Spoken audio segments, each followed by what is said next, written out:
Quem é a estrela da manhã? Jesus ou Satanás? Aí você pode falar, mas professor, eu nunca pensei, nunca tive dúvida que a estrela da manhã é o Senhor Jesus, ou outros, por sua vez, por conhecerem o texto de Isaías, capítulo 14, verso 2, estão dizendo, nunca tive dúvida que a estrela da alva ou da manhã é o Satanás. Vejamos a problemática. Em Isaías 14, 2, diz que o Heilel ben Shahar, ou seja, o filho da manhã brilhante, em algumas versões, estrela da manhã, ali é o próprio diabo. Detalhe, esse texto eu estou falando para quem acredita que Satanás é a figura de Isaías 14, 2. Mas nós também temos algumas outras versões, como, por exemplo, dizendo que a estrela da manhã ali é o rei Sidônio de Tiro, Etbaal III. Há outros que acreditam, por exemplo, que é uma menção a Adão. Outros que acreditam ainda que seja uma menção direta a Satanás e outros que seja uma menção dupla, tanto ao rei de Tiro quanto a Satanás, considerado cada qual o seu argumento. Isso aí, inclusive, é tema para outro vídeo. Mas o que precisamos entender agora é por que nós temos o texto de Isaías 14:2 dizendo que o Heilel ben Shahar, filho da manhã brilhante,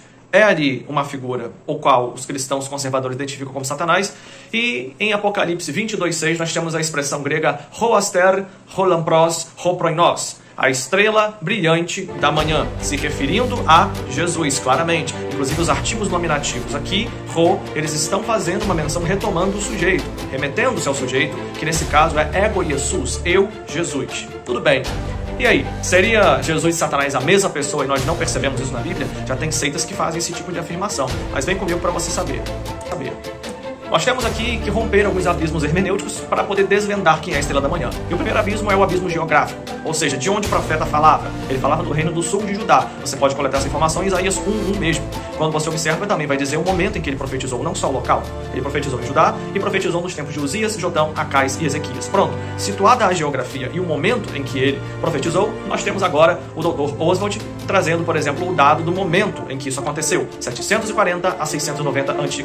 E o que ocorria neste tempo e nesta geografia? Uma influência cananita, ou seja, os povos cananeus, os povos oriundos das regiões da Babilônia, influenciavam o povo de Israel. E de que maneira? Aí nós temos o abismo cultural. Dr. Russell Norman Champlin, entre vários outros, como Gluck, por exemplo, vão trazer para nós que existia um deus chamado Shahar, que vai ser traduzido aqui para nós como estrela do amanhecer, ou estrela da manhã brilhante, e na mitologia, na astronomia moderna, ele é chamado de Vênus. Ou seja, você tinha um deus cananita que era entendido como a estrela da manhã brilhante. Então, sim, nós temos um dado cultural que ajuda a trazer um pouco dessa identidade. Mas será que é só isso? Vamos agora, talvez, para o dado mais importante. O dado linguístico. Aqui eu trago para vocês 4 versões bíblicas, 3 do Antigo Testamento e uma do Novo Testamento.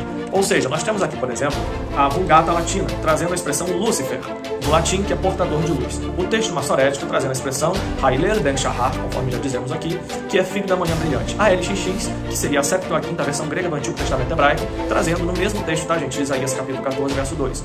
Ho, Reósforos, Ho, Proi.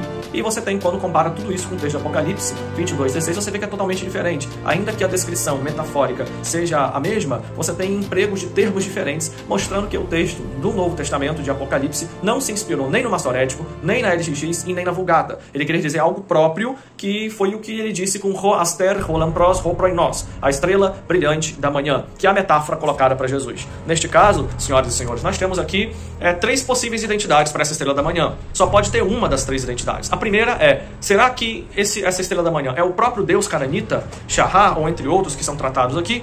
Será que é o próprio Satanás, porém metaforizado pela cultura cananita, para atender o conhecimento do povo? Ou seja, o autor fez uso de uma descrição de um Deus que estava naquele tempo influenciando a sua cultura para trazer uma metáfora e de fato trazer uma identidade sobre o seu Deus, ou melhor, sobre o Deus que eles estavam combatendo, o falso Deus. Será que é isso? Ou será que ele é o próprio Jesus? Bem, a minha opção é que é a segunda, que ele é o próprio Satanás, porém metaforizado. Então é como se hoje nós estivéssemos aqui e de repente aparece uma entidade maligna e essa entidade começa a gerar certos tumultos numa fazenda e você usa o folclore popular do Saci para poder dizer que, olha, o espírito maligno que apareceu aqui foi o Saci, por exemplo, que veio e ele é arteiro, ele amarra as crinas dos cavalos. Você faz uma menção a uma cultura local para poder dizer algo que faz parte da sua cultura e dar o seu ponto espiritual ali. Mas vamos justificar. Por que não pode ser o próprio Deus cananita? Porque Israel naqueles tempos estava em conflito com o povo assírio, e o povo assírio tinha outros deuses, não necessariamente esse Deus. Então a influência cananita estava interna, mas a guerra de Israel era com os deuses assírios. E também temos, ou seja, um panteão diferente para um e outro, ainda que alguns sincretismos façam uma inter-relação entre eles.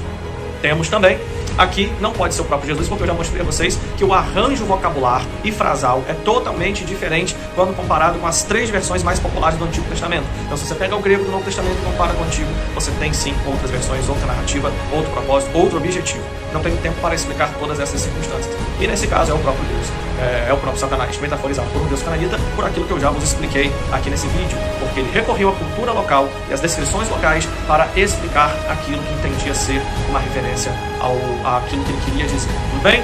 Desse modo, muito obrigado por ficar até aqui e acompanhe nosso trabalho, nossos cursos, se inscreva no curso teológico de hebraico, de grego e crítica textual e chega para perto.